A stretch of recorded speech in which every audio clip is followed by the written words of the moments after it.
Guys നമ്മൾ ദൃശ്യം കാണാൻ വേണ്ടി പോവാണ് ഗൈസ്. നമ്മൾ കുറച്ച് താമസം തോന്നി ഇവിടെ കാത്തു നിന്നിട്ട് താമസിച്ചു. ഞങ്ങൾ സിനിമ കാണാൻ പോയത് കണ്ണൂരുള്ള ലിബേർട്ടിയിലാണേ. ഞങ്ങൾ എത്തിയ ടൈമിൽ അധികം ആൾക്കാരൊന്നും അവിടെ ഇല്ലായിരുന്നു, അതുകൊണ്ട് ഞങ്ങൾ കുറച്ച് ഇരുന്നു. കുറച്ച് ക്യൂ ആണ് ഗൈസ്.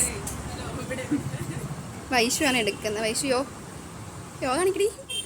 ഗൈസ് നമ്മൾ എത്തിയിട്ടുണ്ട്, പക്ഷെ കുറച്ച് നേരത്തെ എത്തിപ്പോ അല്ലേ, അതുകൊണ്ട് ഇവിടെ വെറുതെ ഇരിക്കുന്നു. 11 മണിക്കാണ് ഷോ, പക്ഷെ നമ്മൾ 10:30 ആയപ്പോഴേക്ക് എത്തി. അയ്യോ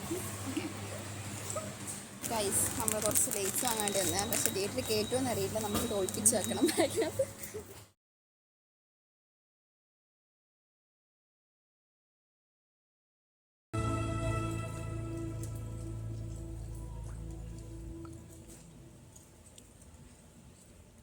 ഗൈസ് നമ്മൾ വീഡിയോ കണ്ടു, സിനിമ കണ്ട് ഇറങ്ങി. അപ്പോൾ അത്രേ ഉള്ളൂ ഗൈസ്. Okay bye.